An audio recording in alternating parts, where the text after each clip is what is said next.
Previous owners painted this gate white and I couldn't stand to look at it, so check out what I did to improve it. This is as good as I could strip it with power washing without making too much of a mess. As you can see, there are these flaked away spots, deteriorated spots from the power washer. I didn't really want to do any more damage, so I thought I would try paint stripper next, which I had some in my cabinet. The first paint stripper I used was Ready Strip, and it was pretty thick. It was like a gel base formula that stuck pretty well to the fence. I used a paintbrush and some gloves and stirred it around because it had this oily base to it. Just used a stick I found. I ended up using the rest of this on one side of the fence, the right side of the gate. On the left side of the fence, I tried CitriStrip stripping gel, which was more liquidy, and it went on more quickly because of that. And I noticed results a lot quicker with the CitriStrip as far as the bubbling in the paint. It was messier though, since it didn't stick to the brush or the fence as well. And it started bubbling pretty quickly. Okay, it's been about 15 minutes, and this is how the CitriStrip is coming along. Can't really see much difference. And this is how the Ready Strip is coming along. I did put this on earlier, but hey, it's doing something. So that is good news. You should wear gloves. Just because I'm not doesn't mean you shouldn't. I'll give the CitriStrip a little more time to catch up since I did it after the fact, but here's a part that's peeling, so excuse the crow.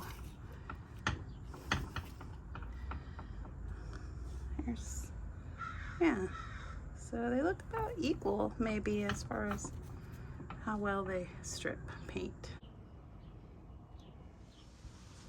I probably shouldn't experiment, but I'm going to with the power washer and see how this might work. Kind of like it, so I'm definitely going to need some goggles to protect my face. So I did the left side of the fence with the CitriStrip or whatever, and the other side with the Ready Strip. And so I'm going to try power washing this side too and see if that comes off also.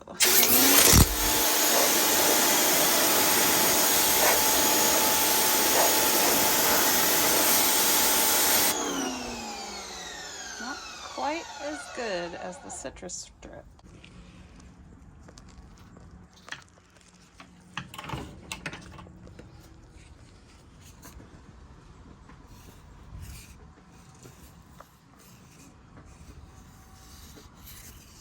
This is the Ready Strip,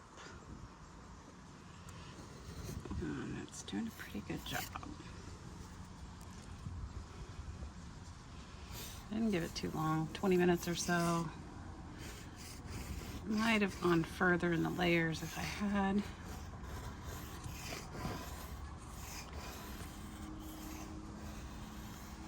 It's pretty satisfying to scrape. I didn't like using it in my house because I worried about my floors. It wasn't worth it to me to get a little in the wrong spot, but that's why I had it in the cabinet already. I'd try it for this ugly paint somebody put on the fence before I lived here.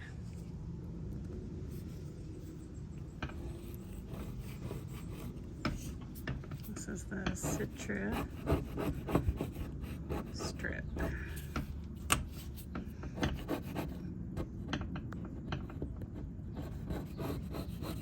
I'm just dying to give this little section a power wash. Let's see if that speeds things up for me. Might be a mistake, but really super impatient today. I did also have more CitriStrip because it's thinner, so it spreads on easier. So I think it's maybe more of a value also than the other one. I do have to say though that the Ready Strip stuck better, so If you need something that is less likely to drip, then that'd be your best bet.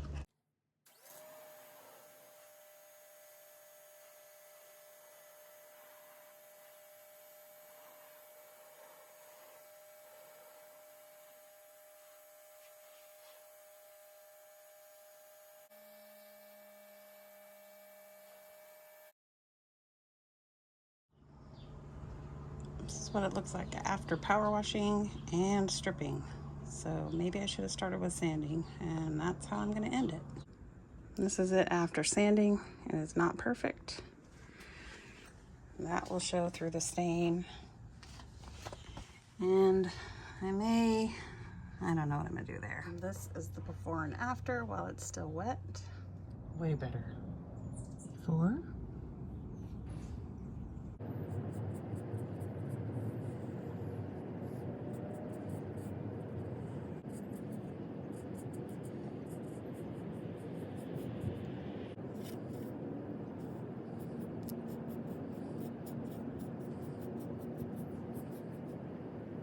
This is what the hinge looks like after. It's not too bad. From a distance, this hinge is a good fake out for original black. I may do some touch-ups, but this is after, and I like it much better than white paint. There are a few bad areas like this that I'm going to take some redwood colored paint and just touch up those little hidden areas. I don't know about that. Maybe. Okay, this probably will not work, but I'm going to try putting a little bit of a little dot of red and mix it in with some brown and see what it gives me and try to touch up a little bit of that. And it is not a pretty color, but I'm going to continue to work on it. Maybe some orange. Actually getting a little better, so I just thought I'd add in a little more red. Part of me feels like I'm defeating the whole purpose of taking paint off of my fence by putting more paint on, but we'll see. So I added a tiny bit more orange and I got this, which is not terrible. So I'm gonna go ahead and test it out on that little corner right there. Huh, way better. I like it. Much, much better. And I don't know if I'll take the time, but I probably would if I had a better brush. Something to get in there without leaving a little dot all over, but I may just come back and work those out of there.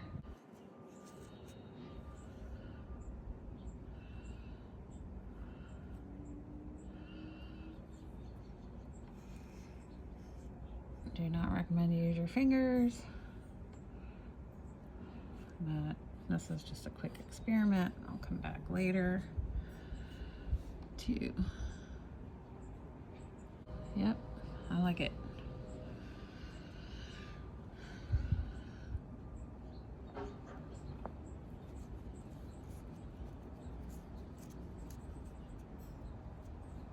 Doesn't have to be perfect, but I can hide these little tiny spots that drive me insane. I know I'm going OCD now with it, but hey, it is what it is. Let's see what it looks like when it dries before I do too much. Okay, you might be OCD if you go in and fill all these little spots. Luckily, this paint is drying darker than when it's put on, so it looks a lot better once it dries. I don't know how much I'll do, but these white things drive me crazy, so why not? It's a beautiful day. Okay, well, here is the difference between the parts where I painted in the little crevices and not. So you can make up your own mind whether you want to spend that time. I think it's worth it. There's an obvious, piece where it changes there. And I think I'm gonna stick with it, but I ran out of paint. So got a few more areas to go, but I want to wrap up this video. So I just wanted to show you a close-up of what this looks like. Turned out pretty good. You can see I have a few more areas to go, but I'm still really pleased with how this turned out. Hope you have good luck with yours.